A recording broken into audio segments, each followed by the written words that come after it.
ইরানের সাথে শান্তি চুক্তিতে যুক্তরাষ্ট্রের পক্ষ থেকে সই হয়েছে এমন দাবি করেছেন মার্কিন প্রেসিডেন্ট ডোনাল্ড ট্রাম্প। আর দুদেশের মধ্যে ভার্চুয়ালি চুক্তি স্বাক্ষরিত হয়েছে বলে জানিয়েছে সিএনএন, যার আওতায় ইরানি বন্দরগুলোর ওপর মার্কিন অবরোধ প্রত্যাহার, হরমুজ প্রণালী খুলে দেওয়া সহ আছে পারমাণবিক কর্মসূচির বিষয়।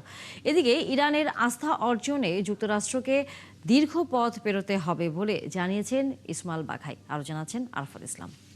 মধ্যপ্রাচ্যে শান্তি ফেরানোর জন্য যুক্তরাষ্ট্র ও ইরানের মধ্যে সমঝোতা হয়েছে। এবার ইরানের সাথে শান্তি চুক্তিতে যুক্তরাষ্ট্রের পক্ষ থেকে স্বাক্ষরের দাবি করেছেন মার্কিন প্রেসিডেন্ট ডোনাল্ড ট্রাম্প।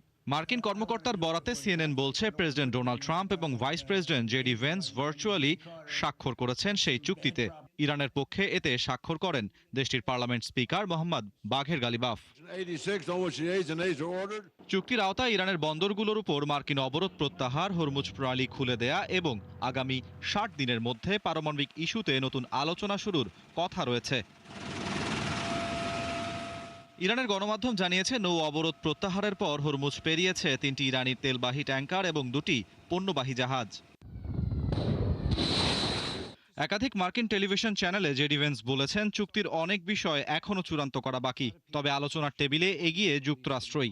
সিএনএনের অনুষ্ঠানে তিনি রিপাবলিকান মহলের সমালোচনার মুখে চুক্তির পক্ষে অবস্থান নেন। আর এনবিসি নিউজকে জানিয়েছেন, যুদ্ধ বন্ধের শর্ত মতে আন্তর্জাতিক পারমাণবিক পরিদর্শকরা ইরানে যাবেন পর্যবেক্ষণে। শুক্রবারের আগেই চুক্তির পূর্ণাঙ্গ খসড়া ট্রাম্প প্রকাশ করবেন বলেও জানান ভেন্স। আচরণ পরিবর্তন না করলে ইরান কারো কাছ থেকে একটি ডলারও পাবে না। চুক্তি অনুযায়ী তারা যুক্তরাষ্ট্রের কাছ থেকে এক পয়সাও পাবে না। তবে যদি ইরানিরা নিজেদের পরিবর্তন করে, বিশ্ব অর্থনীতিতে যুক্ত হয়, তাহলে আমরা অন্যান্য দেশকে তাদের দেশে বিনিয়োগ করার জন্য আমন্ত্রণ জানাবো। তখন তারা অর্থ পেতে পারে, তবে তা অন্য দেশের কাছ থেকে, আমরা নই। এদিকে চুক্তির গুরুত্বপূর্ণ বিষয়গুলো নিয়ে দুপক্ষের বক্তব্যে রয়েছে এখনো স্পষ্ট পার্থক্য। বিশেষ করে হরমুজ নিয়ে ভিন্ন অবস্থান দেখা যাচ্ছে। ইরান বলছে, তারা ওই নৌপথ ব্যবহারকারী জাহাজের কাছ থেকে নির্দিষ্ট ফি আদায় করবে।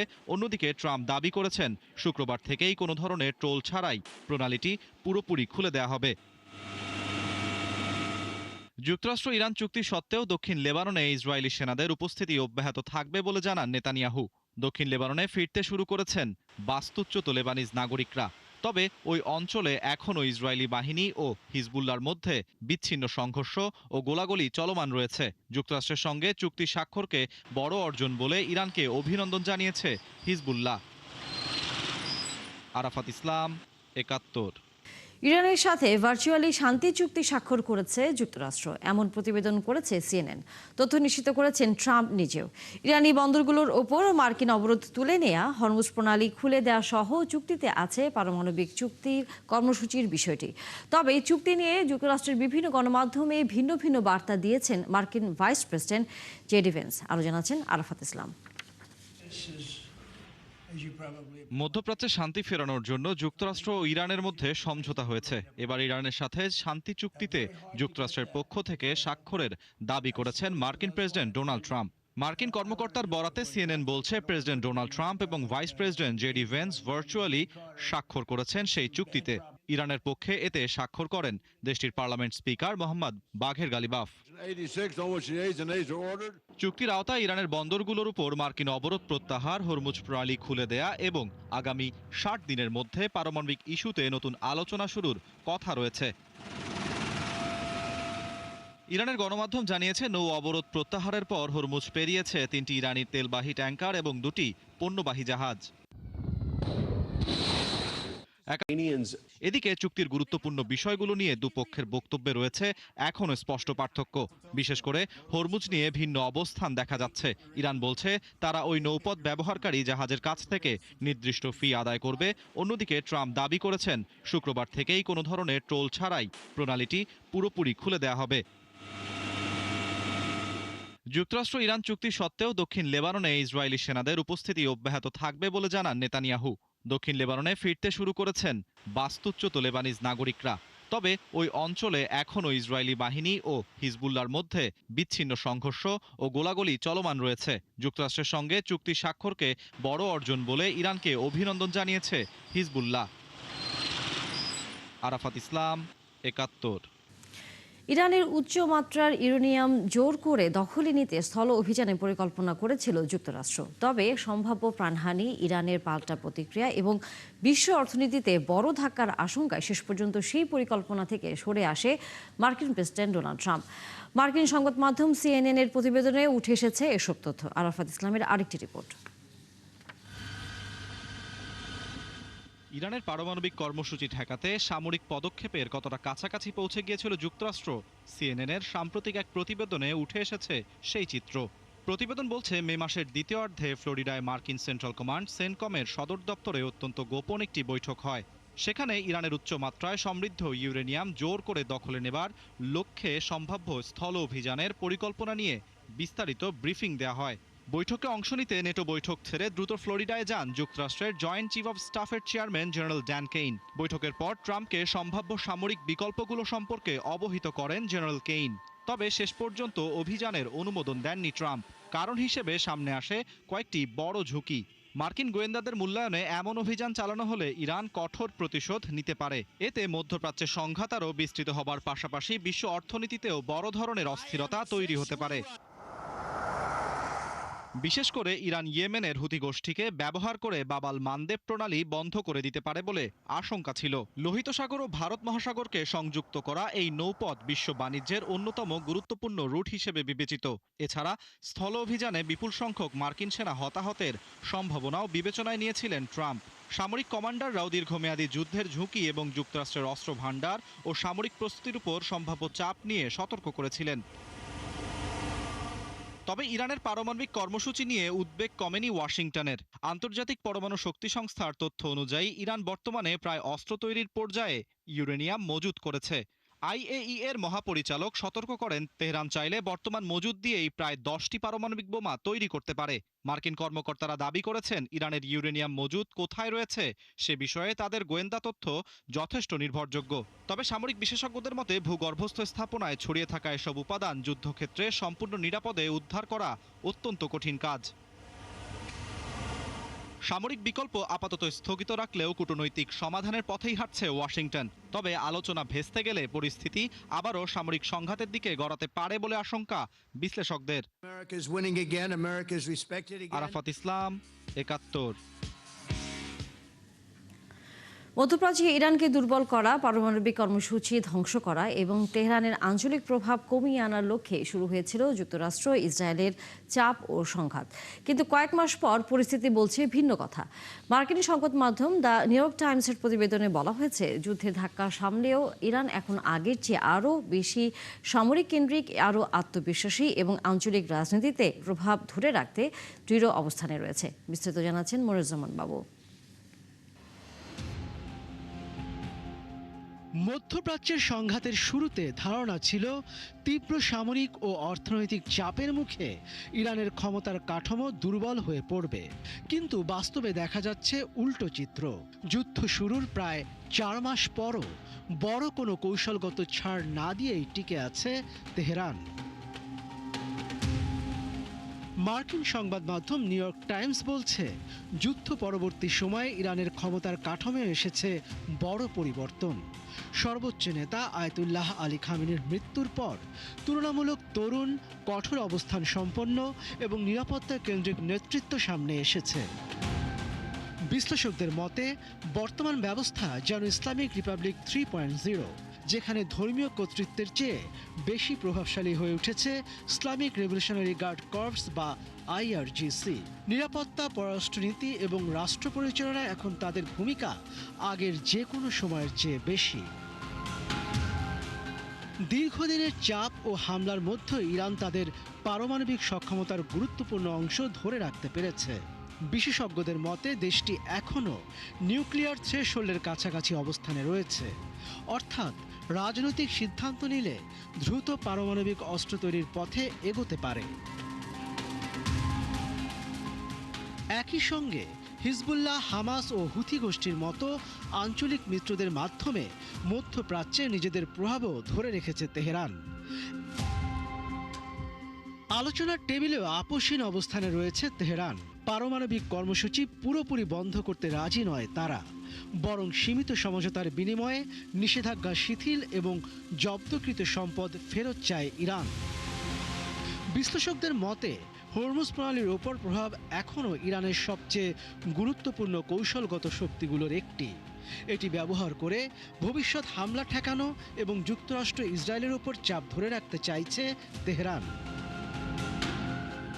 তবে সবচেয়ে বড় প্রশ্ন রয়ে গেছে, এই সংঘাত কি সত্যি ইরানকে দুর্বল করেছে, নাকি আরও সামরিক ও আত্মবিশ্বাসী এক নতুন ইরানের জন্ম দিয়েছে? মনিরুজ্জামান বাবু, ৭১। ইরানের সাথে যুক্তরাষ্ট্রের যুদ্ধবিরতি চুক্তি ইসরায়েলের প্রধানমন্ত্রী বেনিয়ামিন নেতানিয়াহুর জন্য একটি রাজনৈতিক দুঃস্বপ্ন হয়ে এসেছে।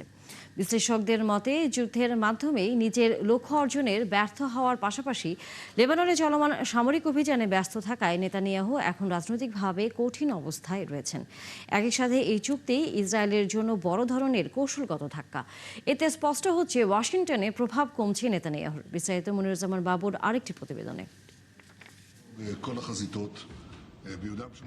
নেতানিয়াহু একসময় প্রত্যাশা করেছিলেন হামাস, হিজবুল্লাহ এবং তেহরানের বিরুদ্ধে অভিযানে বিজয়ী হয়ে আগামী অক্টোবরের নির্বাচনে অংশ নেবেন। কিন্তু তার বদলে ইসরায়েলের মূল যুদ্ধের লক্ষ্যগুলো অর্জনে ব্যর্থ হওয়ায় এখন তীব্র সমালোচনার মুখে পড়েছেন তিনি। গত ২৮ ফেব্রুয়ারি ইরানের বিরুদ্ধে যৌথ সামরিক অভিযান শুরু করেছিল যুক্তরাষ্ট্র ও ইসরায়েল। সে সময় নেতানিয়াহু ইরানের ক্ষমতাসীন সরকারকে উৎখাত এবং দেশটির পারমাণবিক ক্ষেপণাস্ত্র কর্মসূচি নস্যাৎ করার কথা জানিয়েছিলেন। তবে সেই আশা নস্যাৎ করে দিয়েছে যুক্তরাষ্ট্র ইরানের চুক্তি, যে চুক্তি নেতানিয়াহুর রাজনৈতিক জীবনের ৩টি মূল ভিত্তিকে ভেঙে চুরে দিয়েছে এবং তাকে একটি নতুন সংকটে ফেলে দিয়েছে বলে মনে করছেন বিশ্লেষকরা। ইসরায়েলি সাবেক গোয়েন্দা কর্মকর্তা ড্যানি স্ট্রিনোভিচ বলেছেন, যুক্তরাষ্ট্র ইরান চুক্তি ইসরায়েলের জন্য রাজনৈতিক ও নিরাপত্তা সংক্রান্ত বিপর্যয় ছাড়া আর কিছুই নয়। ইসরায়েলের নিরাপত্তার প্রতীক হিসেবে তাঁর যে পুরনো রাজনৈতিক পরিচিতি তা এরই মধ্যে প্রশ্নবিদ্ধ। এখন ইসরায়েলের সাধারণ নির্বাচনের কয়েক মাস আগে যুক্তরাষ্ট্র ও ইরানের চাপের মুখে যদি ইসরায়েলকে লেবাননে হিজবুল্লাহর বিরুদ্ধে অভিযান বন্ধ করতে হয়, তাহলে তার সেই ভাবমূর্তি কিভাবে টিকবে তা নিয়ে প্রশ্ন দেখা দিয়েছে। একই সাথে নেতানিয়াহুর নিজের দল লিকুদ পার্টি এবং ক্ষমতাসীন জোট সরকারের কট্টরপন্থী মন্ত্রীদের বক্তব্যেও ইসরায়েলের প্রধানমন্ত্রীর চাপে থাকার বিষয়টি স্পষ্ট হয়ে উঠেছে। কয়েক দশক ধরে ভোটারদের নিরাপত্তা দেওয়ার প্রতিশ্রুতি দিয়ে আসছেন নেতানিয়াহু, কিন্তু সেই বার্তা দেওয়াটা ক্রমেই কঠিন হয়ে উঠছে তার জন্য। এছাড়া নেতানিয়াহু নিজেকে ওয়াশিংটনের রাজনৈতিক পরামর্শক হিসেবে উপস্থাপন করতেন। যুক্তরাষ্ট্রের রাজনীতিবিদদের ওপরও তার প্রভাব ছিল বলে মনে করা হতো, কিন্তু সেই তিনি এখন যুক্তরাষ্ট্রে উপেক্ষিত এবং প্রকাশ্যে অপমানিত হচ্ছেন। বিশ্লেষকরা বলছেন, এসব ঘটনাই প্রমাণ করে মার্কিন প্রেসিডেন্টের সিদ্ধান্তকে প্রভাবিত করার কোনো ক্ষমতা নেতানিয়াহুর আর নেই। মনিরুজ্জামান বাবু, ৭১। ফ্রান্সের এভিয়ান লেসবা শহরে শুরু হয়েছে বিশ্বের ধনী দেশগুলোর জোট G7 এর শীর্ষ সম্মেলন। সম্মেলনে অংশ নিতে ফ্রান্সে পৌঁছেছেন অংশগ্রহণকারী দেশগুলোর শীর্ষ নেতারা। 3 দিনের এই সম্মেলনে বিশ্ব নেতারা মূলত ইরান সংকটের পরবর্তী পদক্ষেপ নিয়ে আলোচনা করবেন। এর পাশাপাশি ইউক্রেন যুদ্ধ, বিশ্ব অর্থনীতির নানা বৈষম্য দূর করা এবং চীনের উপর নির্ভরতা কমিয়ে বিকল্প দেশ থেকে জরুরি খনিজ উপাদান সংগ্রহের মতো গুরুত্বপূর্ণ বিষয়গুলো এই বৈঠকে স্থান পাবে। সম্মেলনে অংশ নিতে এরই মধ্যে ফ্রান্সে পৌঁছেছেন মার্কিন প্রেসিডেন্ট ডোনাল্ড ট্রাম্প। শীর্ষ সম্মেলনের ফাঁকে ট্রাম্পের মধ্যপ্রাচ্য নেতাদের সাথে বৈঠকের পাশাপাশি ইউক্রেনের প্রেসিডেন্ট ভ্লাদিমির জেলেনস্কির সাথে একটি বৈঠকে বসার কথা রয়েছে। এর আগে সম্মেলনের প্রতিবাদে উত্তাল হয়ে উঠেছে পার্শ্ববর্তী সুইজারল্যান্ডের জেনেভা শহর। বিক্ষোভ করেছেন অন্তত 20,000 মানুষ। নো G7 জোটের ব্যানারে আয়োজিত কর্মসূচিতে 60টিরও বেশি সংগঠন অংশ নেয়। যুক্তরাষ্ট্রের ক্যালিফোর্নিয়ায় বিমান ঘাঁটিতে একটি B-52 বোমারু বিমান বিধ্বস্ত হয়ে অন্তত 8 জন নিহত হয়েছে। স্থানীয় সময় সোমবার সকালে পরীক্ষামূলক উড্ডয়নের পরপরই বিমানটি দুর্ঘটনার কবলে পড়ে। দুর্ঘটনার পর আকাশে ঘন কালো ধোঁয়ার বিশাল কুণ্ডলী দেখা যায়। বিমান ঘাঁটির কর্মকর্তা জানান, নিহতদের মধ্যে সামরিক সদস্য, সরকারি বেসরকারি কর্মী এবং সরকারি ঠিকাদারি প্রতিষ্ঠানের কর্মীরা ছিলেন। তিনি একে একটি ভয়াবহ দুর্ঘটনা বলেছেন। প্রাথমিক তদন্তের পর ধারণা করা হচ্ছে দুর্ঘটনাটি থেকে বেঁচে থাকার কোনো সুযোগ ছিল না। নিহতদের স্বজনদের জানানোর প্রক্রিয়া চলছে এবং তা শেষ হবার 24 ঘন্টা পর তাদের পরিচয় প্রকাশ করা হবে। কর্তৃপক্ষ জানিয়েছে বিমানটি ঘাঁটির রাডার আধুনিকায়ন কর্মসূচির অংশ হিসেবে দায়িত্ব পালন করছিল। উড্ডয়নের সাথে সাথে এটি বিধ্বস্ত হয়ে আগুন ধরে যায়। ইন্দোনেশিয়ার সুলাওয়েসি দ্বীপে মঙ্গলবার ভোরে 6.7 মাত্রার একটি শক্তিশালী ভূমিকম্প আঘাত হেনেছে। মার্কিন ভূতাত্ত্বিক জরিপ USGS এ তথ্য জানিয়েছে। স্থানীয় সময় সকাল 11টা 27 ভূকম্পনটি হয়, যার কেন্দ্রস্থল ছিল মধ্য সুলাওয়েসি প্রদেশের রাজধানী পালু থেকে প্রায় 46 কিলোমিটার পূর্ব দক্ষিণ পূর্বে। ভূমিকম্পটি ভূপৃষ্ঠের 10 কিলোমিটার গভীরে আঘাত হানে। তাৎক্ষণিকভাবে কোনো হতাহত বা ক্ষয়ক্ষতির খবর পাওয়া যায়নি। এদিকে ভূমিকম্পের পর ইন্দোনেশিয়ার দুর্যোগ ব্যবস্থাপনা ও আবহাওয়া সংস্থাগুলো কোনো সুনামি সতর্কতাও জারি করেনি। 2018 সালে একটি শক্তিশালী ভূমিকম্প ও সুনামিতে পালু বিধ্বস্ত হয়েছিল, যাতে 4,000-এর বেশি মানুষ নিহত হন। মধ্যপ্রাচ্যে যুদ্ধ ও অনিশ্চয়তার মধ্যেও বিশ্ববাজারে স্বর্ণের দাম না বেড়ে উল্টো কমেছে। চলতি বছরের শুরুতে রেকর্ড উচ্চতায় পৌঁছানোর পর বর্তমানে প্রতি ট্রয় আউন্স স্বর্ণের দাম কমেছে কয়েকশো ডলার। বিশেষজ্ঞদের মতে মূল্যস্ফীতি বেড়ে যাওয়ায় সুদের হার কমার সম্ভাবনা কমেছে, পাশাপাশি শক্তিশালী হয়েছে মার্কিন ডলার। আর এ কারণেই এমন পরিস্থিতি। আরও জানাচ্ছেন দেওয়ান মোবেশকিরা হোসেন। বিশ্বে যুদ্ধ বা বড় কোনো সংকট দেখা দিলে সাধারণত বিনিয়োগকারীরা নিরাপদ আশ্রয় হিসেবে স্বর্ণের দিকে ঝুঁকে পড়েন, ফলে বাড়ে স্বর্ণের দাম। কিন্তু এবার ঘটছে উল্টোটা। ইরানকে কেন্দ্র করে কয়েক মাস ধরে মধ্যপ্রাচ্যের যুদ্ধ ও অনিশ্চয়তা চললেও আন্তর্জাতিক বাজারে ক্রমাগতভাবে কমছে স্বর্ণের দাম। চলতি বছরের শুরুতে প্রতি ট্রয় আউন্স স্বর্ণের দাম ছিল $5,300 বেশি, কিন্তু জুনের মাঝামাঝি এসে তা নেমেছে প্রায় $4,200 ঘরে। বিশ্লেষকরা বলছেন, এর পেছনে সবচেয়ে বড় কারণ মূল্যস্ফীতি ও সুদের হার নিয়ে উদ্বেগ। ইরান যুদ্ধের কারণে হরমুজ প্রণালীতে জাহাজ চলাচল ব্যাহত হয়েছে। এতে তেল ও গ্যাসের সরবরাহে চাপ তৈরি হয়েছে। বেড়েছে জ্বালানির দাম। আর জ্বালানির দাম বাড়ায় উৎপাদন ও পরিবহন ব্যয়ও বেড়েছে, যা বিশ্বব্যাপী মূল্যস্ফীতিকে আরও উস্কে দিয়েছে। মূল্যস্ফীতি বাড়লে কেন্দ্রীয় ব্যাংকগুলো সাধারণত সুদের হার কমায় না, বরং প্রয়োজন হলে বাড়িয়ে দেয়। বর্তমানে যুক্তরাষ্ট্রে মূল্যস্ফীতি 3 বছরের মধ্যে সর্বোচ্চ পর্যায়ে রয়েছে। ফলে ফেডারেল রিজার্ভ দ্রুত সুদের হার কমাবে এমন আশা অনেকটাই কমে গেছে। এখানেই স্বর্ণের জন্য তৈরি হয়েছে বড় চ্যালেঞ্জ, কারণ স্বর্ণ কোনো সুদ বা লভ্যাংশ দেয় না।